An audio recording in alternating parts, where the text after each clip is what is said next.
하나님은 무너진 자리에서 다시 시작하십니다. 지금 이 순간 주님은 당신을 부르고 계십니다. 이 시간 주님과 조용히 함께 머뭅니다. 오늘 우리가 만날 사람은 사도 바울입니다. 그는 처음부터 믿음의 사람이 아니었습니다. 오히려 그는 예수님을 믿는 사람들을 핍박했던 사람입니다. 교회를 무너뜨리려 했고 믿는 이들을 감옥에 가두었습니다. 그런 그가 어떻게 복음을 전하는 사람이 되었을까요? 그의 삶에는 하나님의 놀라운 변화의 능력이 담겨 있습니다. 우리는 살면서 과거를 후회할 때가 있습니다. 내가 저지른 실수들, 잘못된 선택들이 마음을 무겁게 합니다. 다시 시작할 수 있을까? 변화할 수 있을까? 하는 의문이 듭니다. 과거가 나를 규정하는 것 같아 두렵기도 합니다. 그런 순간을 겪어보신 적이 있으십니까? 바울의 이야기는 그런 우리에게 희망을 줍니다. 사도행전 9편 4절과 5절에서 예수님은 바울에게 말씀하십니다. 사울아 사울아, 내가 어찌하여 나를 박해하느냐? 나는 내가 박해하는 예수라. 이 말씀이 바울의 인생을 완전히 바꾸었습니다. 그는 박해자에서 복음 전하는 자가 되었습니다. 권력과 인정을 누리던 자리에서 고난과 감옥의 길로 들어섰습니다. 그러나 그 길은 은혜 위에 서 있는 길이었습니다. 오늘 이 시간 바울의 변화를 통해 우리도 희망을 발견하면 좋겠습니다. 과거가 어떠하든 하나님은 우리를 새롭게 하실 수 있습니다. 우리의 약함도 우리의 실패도 하나님의 손에서는 도구가 될 수 있습니다. 이 이야기가 여러분의 마음에 위로가 되고 새로운 용기가 되기를 바랍니다. 잠시 마음을 고요히 하고 주님께 집중하는 마음으로 함께 해주십시오. 이 시간이 은혜롭게 느껴지신다면 좋아요를 눌러주시면 감사하겠습니다. 그리고 이런 은혜를 계속 함께 나누고 싶으시다면 구독 버튼을 눌러주시면 큰 힘이 됩니다. 바울의 본래 이름은 사울이었습니다. 그는 베냐민 지파 사람으로 태어났습니다. 다소라는 도시에서 태어났는데 그곳은 로마 제국의 중요한 도시였습니다. 사울은 로마 시민권을 가지고 있었습니다. 당시의 로마 시민권은 큰 특권이었습니다. 그는 교육을 잘 받은 사람이었습니다. 예루살렘에서 당대 최고의 율법 교사인 가말리엘 문화에서 공부했습니다. 그는 바리새인이었고 율법에 대해 매우 열심이었습니다. 사울은 자신이 하나님을 섬기고 있다고 생각했습니다. 그런데 예수님을 믿는 사람들이 나타나기 시작했습니다. 그들은 예수님이 메시아라고 말했습니다. 예수님이 십자가에서 죽으셨다가 부활하셨다고 전했습니다. 사울은 이것을 받아들일 수 없었습니다. 십자가에 달린 자는 저주받은 자라고 율법에 기록되어 있었습니다. 그런 예수님이 어떻게 메시아일 수 있느냐고 생각했습니다. 사울은 이 새로운 가르침이 위험하다고 여겼습니다. 그래서 그는 예수님을 믿는 사람들을 핍박하기 시작했습니다. 스데반이라는 집사가 순교할 때 사울이 그 자리에 있었습니다. 스데반이 돌에 맞아 죽을 때 사람들이 자기 옷을 사울의 발 앞에 두었습니다. 사울은 스데반을 죽이는 일에 찬성했습니다. 그는 그것이 옳은 일이라고 믿었습니다. 그 후 사울은 더욱 맹렬히 교회를 핍박했습니다. 그는 집집이 다니며 믿는 사람들을 끌어냈습니다. 남녀를 막론하고 잡아다가 옥에 넘겼습니다. 예루살렘의 많은 성도가 흩어지게 되었습니다. 사울은 여기서 멈추지 않았습니다. 그는 대제사장에게 가서 다마스쿠스 회당들로 보내는 공문을 청했습니다. 다마스쿠스에도 예수님을 믿는 사람들이 있다는 소식을 들었기 때문입니다. 그는 그곳에 가서 남녀를 막론하고 결박하여 예루살렘으로 잡아오려 했습니다. 사울은 위협과 살기가 등등했습니다. 그는 자신이 하나님을 위해 일한다고 생각했습니다. 열심히 있었지만 그것은 잘못된 방향의 열심이었습니다.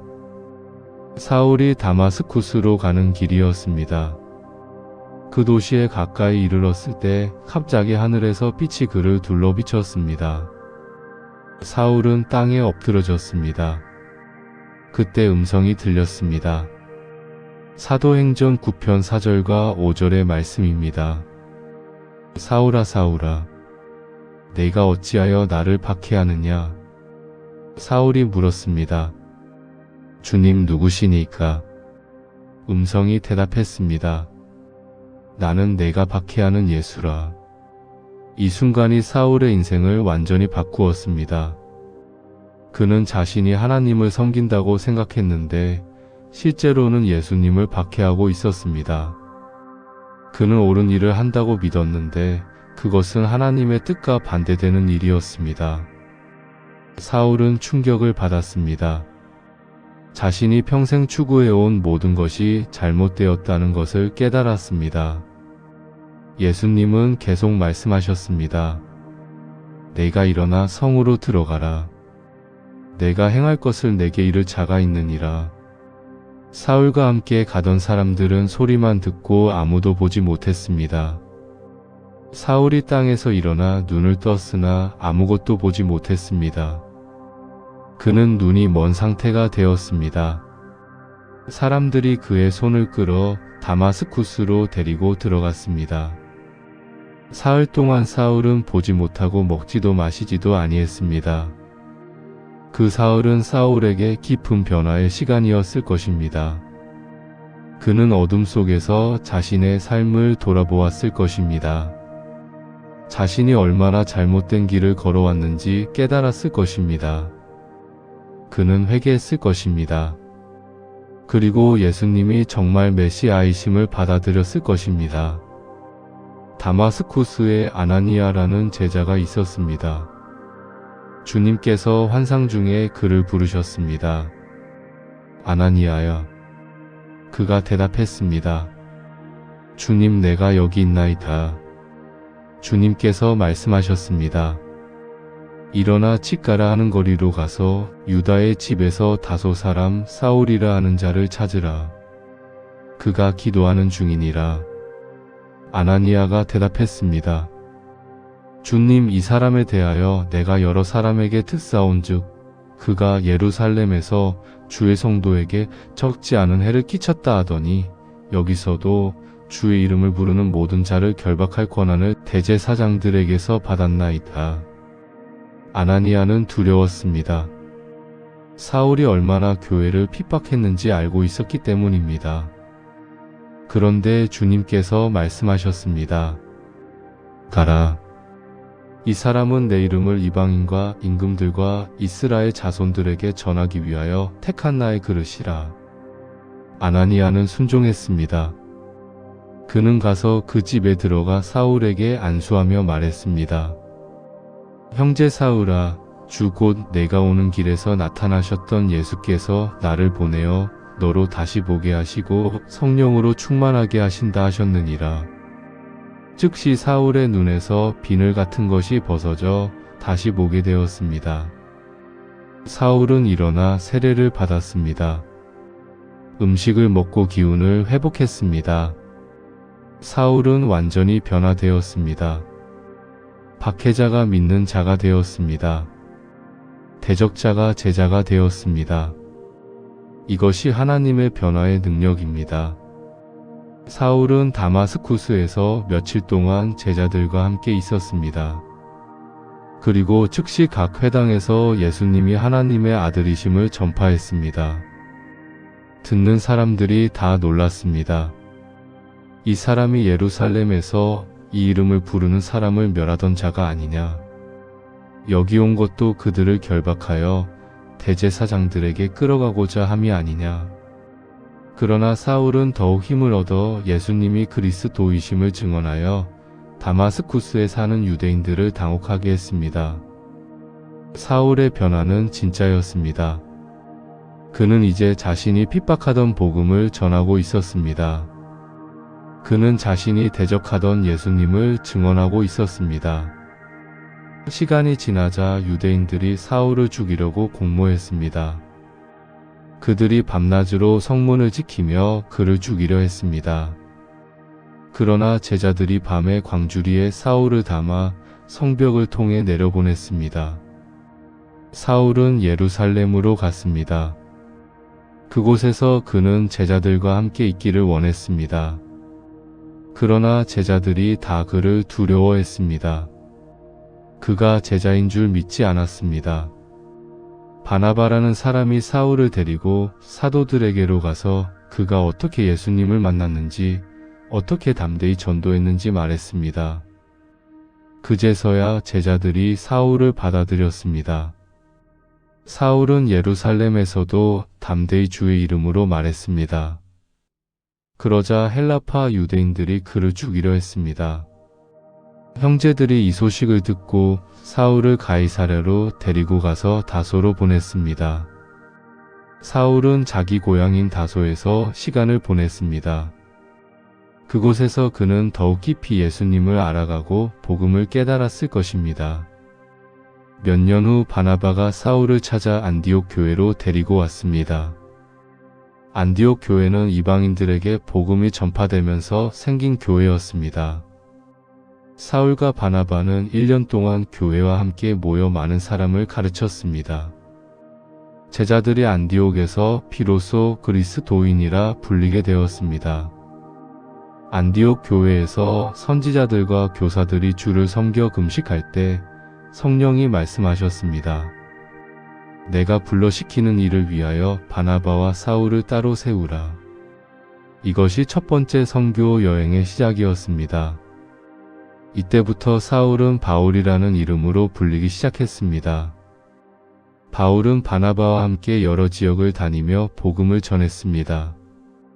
그들은 구브로 섬을 거쳐 소아시아로 갔습니다. 피시디아, 안디옥, 이고니온, 루스드라, 더베 등을 다니며 전도했습니다. 바울은 회당에서 유대인들에게 복음을 전했고 이방인들에게도 복음을 전했습니다.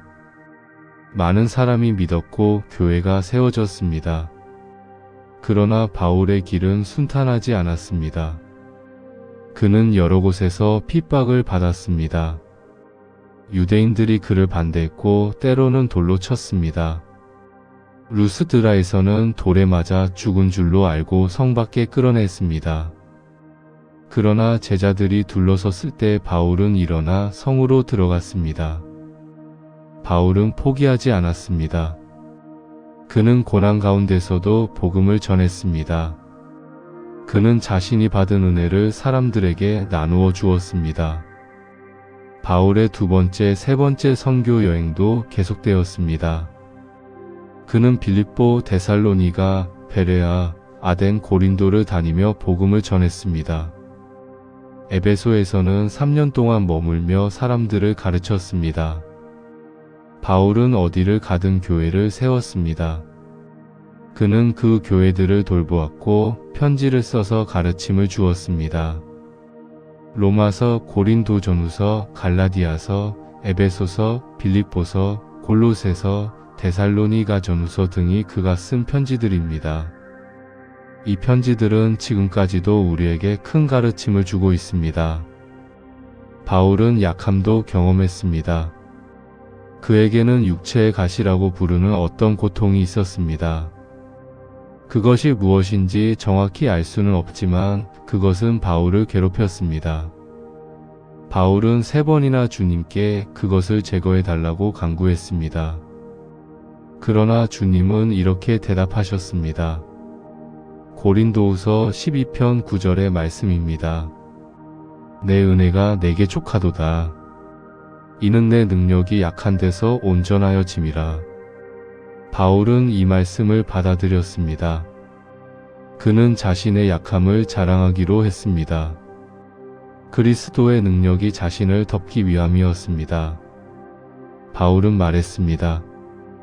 그러므로 내가 그리스도를 위하여 약한 것들과 능욕과 궁핍과 박해와 공고를 기뻐하노니 이는 내가 약한 그때의 강함이라. 바울은 자신의 약함 속에서 하나님의 능력을 경험했습니다. 그는 자신이 강해서가 아니라 하나님의 은혜로 사역을 감당했습니다. 바울의 삶은 고난의 연속이었습니다. 그는 여러 번 옥에 갇혔고 매를 맞았고 죽을 고비를 넘겼습니다.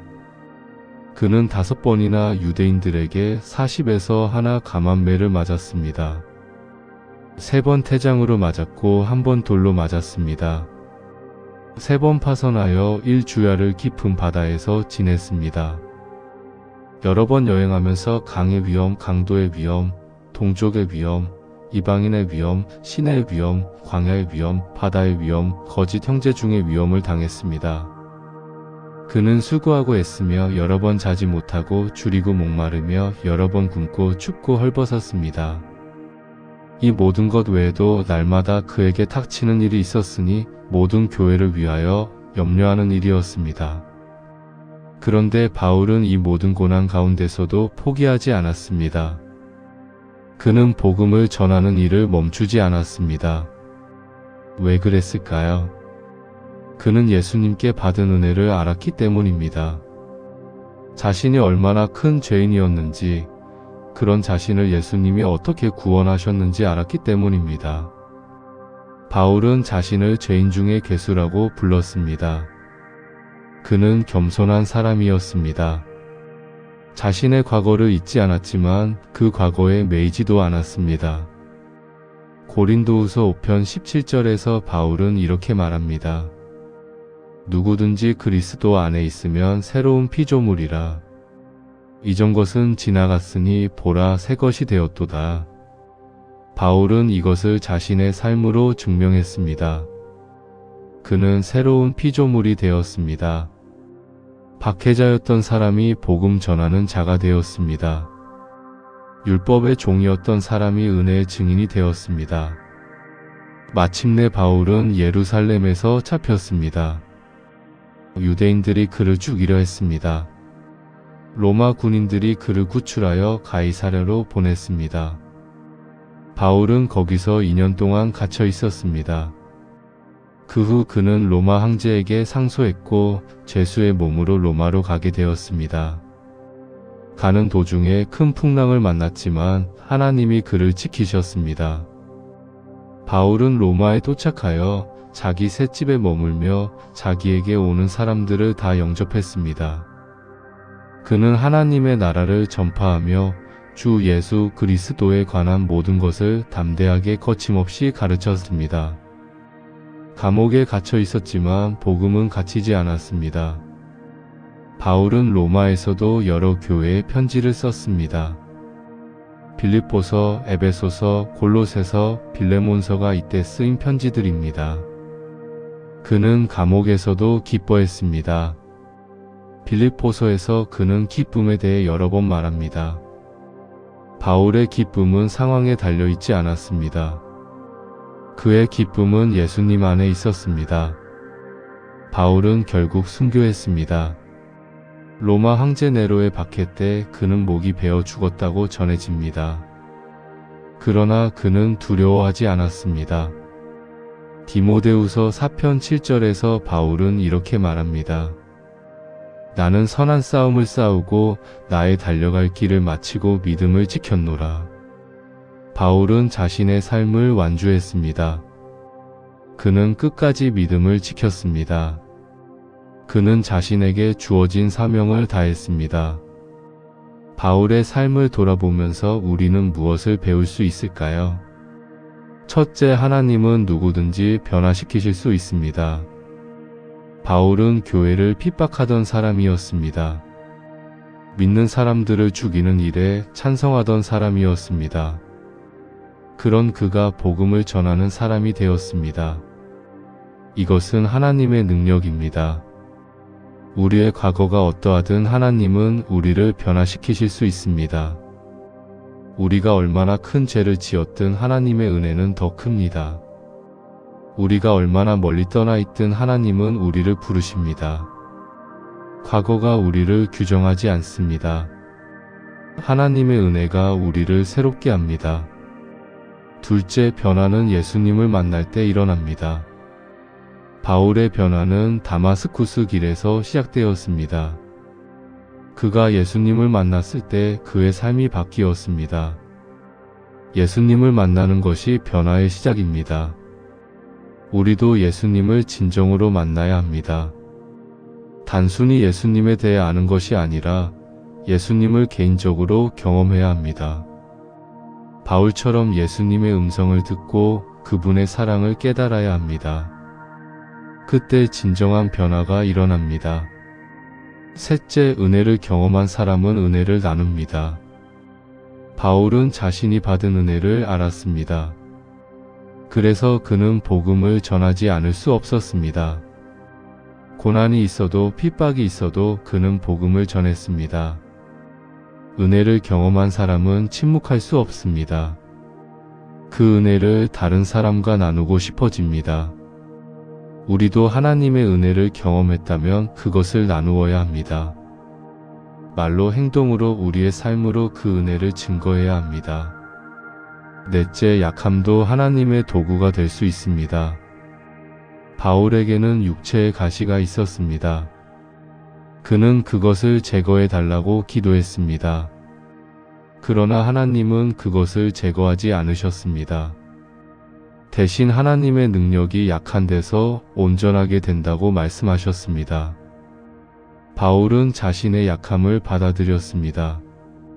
그리고 그 약함 속에서 하나님의 능력을 경험했습니다.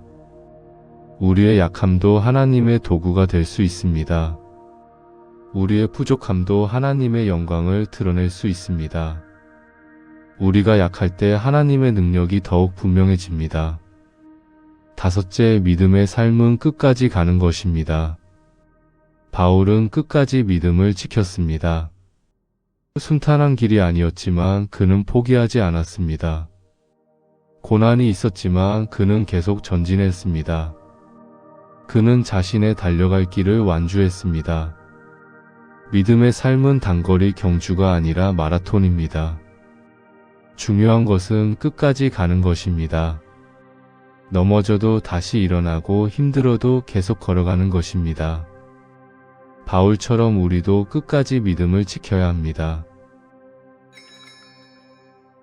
믿음의 가족들, 오늘 바울의 이야기가 우리에게 어떤 메시지를 주고 있습니까? 혹시 우리는 과거 때문에 힘들어하고 있지는 않습니까? 혹시 우리는 변화할 수 없다고 포기하고 있지는 않습니까? 혹시 우리는 우리의 약함 때문에 낙심하고 있지는 않습니까? 오늘 이 시간 바울의 이야기를 통해 희망을 발견하시기 바랍니다. 하나님은 우리를 변화시키실 수 있습니다. 우리의 과거가 어떠하든 하나님은 새로운 시작을 주십니다. 우리의 약함이 무엇이든 하나님은 그것을 통해 일하십니다.